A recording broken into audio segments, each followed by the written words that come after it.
guys, pag-usapan lang natin ang breaking news. May pasabog na naman kasi at exclusive na pinag-uusapan. Ngayon, magka-awit na din. Huwag mo nang pakawalan yan, Catherine Bernardo, para hindi na mapunta sa iba. Ha ha ha.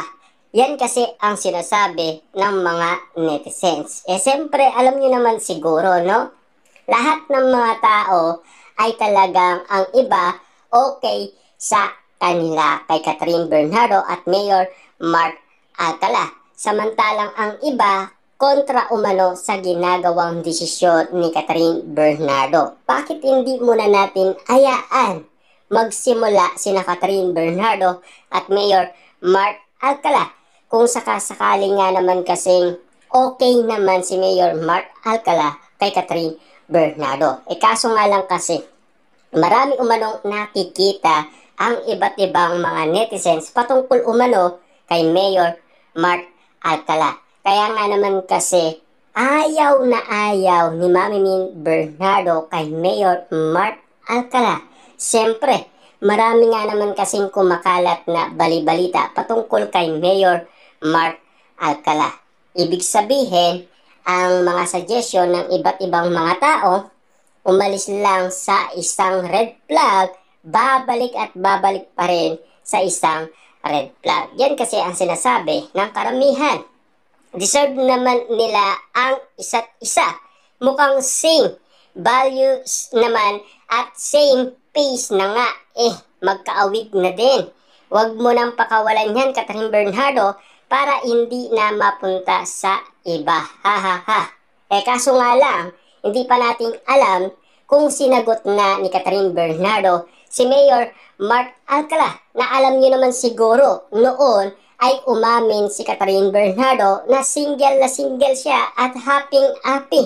Kaya nga naman kasi ang mga Dilolo fans ay naging masaya dahil sa sinabi ni Catherine Bernardo. Hindi dahil sa sinasabi umano ni Ogie Diaz na meron ng jowa si Catherine Bernardo. Walang iba kundi si Mayor Mark Alcala.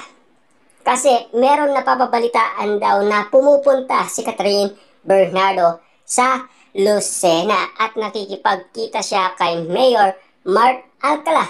Kaso nga lang kasi, kahit na nakikipagkita siya at siyempre, kahit na nagde-date sila, kaso nga lang, wala pa rin resibo at ebidensya.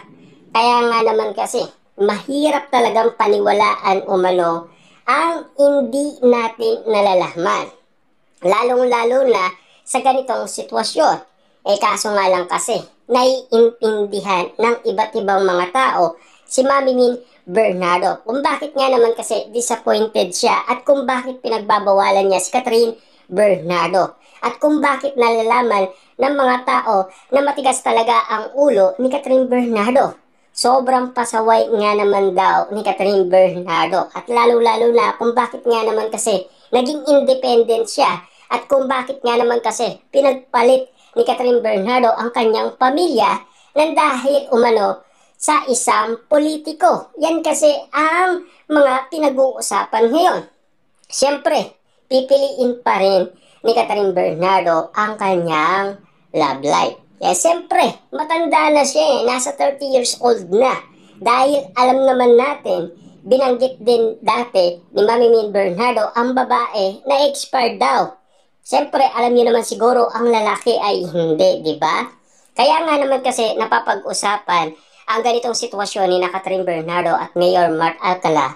Nais nating buksan at malaman lahat ng mga nalalaman ng iba't ibang mga tao para maintindihan natin kung ano ang ibig sabihin ng sinasabi nilang resibo at ebidensya na pinagdidikit daw ayon sa malalapit na kilala ng pamilyang Bernardo. At lalong-lalo na, siyempre sa ganitong sitwasyon, kung sakasakali man katotohanan or hindi man, at least iisang place lang daw ang pupuntahan, Australia.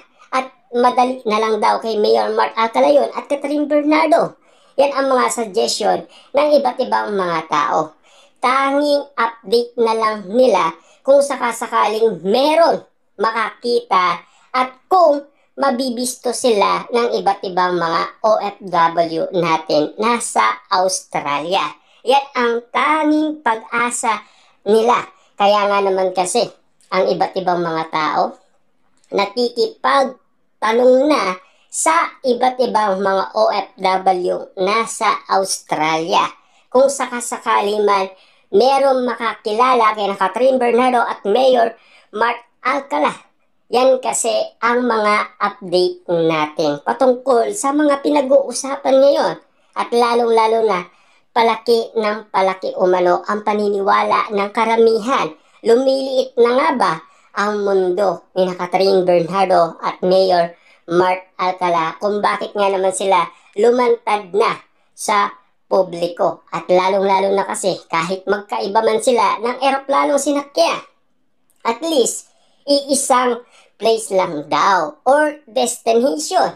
Kasi hindi na mahirap yun para kina Mayor Mark Alcala at Catherine Bernardo.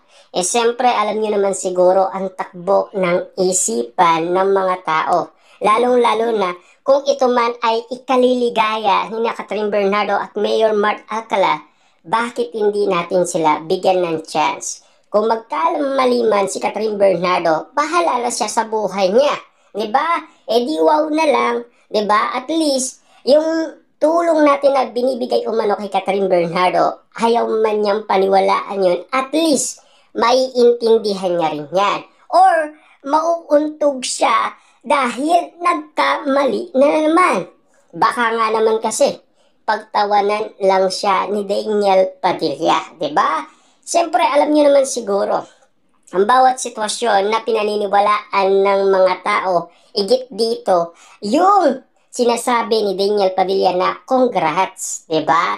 Kasi yun ay naging motibo ng mga tao at resibo at ebidensyang magpapatunay na parang tumigil na si Daniel Padilla sa panunuyo umano kay Catherine Bernardo. Ibig sabihin, talong-talo na nga ba si Daniel Padilla sa puso ni Catherine Bernardo? Kaya nga naman kasi napapag-usapan na downgrade na daw si Daniel Padilla kay Catherine Bernardo dahil kay Mayor Mark Alcala. Yan kasi ang mga napapag-usapan. Yan din kasi ang mga updated sa atin ng iba't ibang mga netizens at mga sawsawerang kapitbahay. Lalong-lalo na hindi natin kayang mapigilan ang puso at damdamin ni Catherine Bernardo kung sakasakali man siya ay magmamahal. Diba?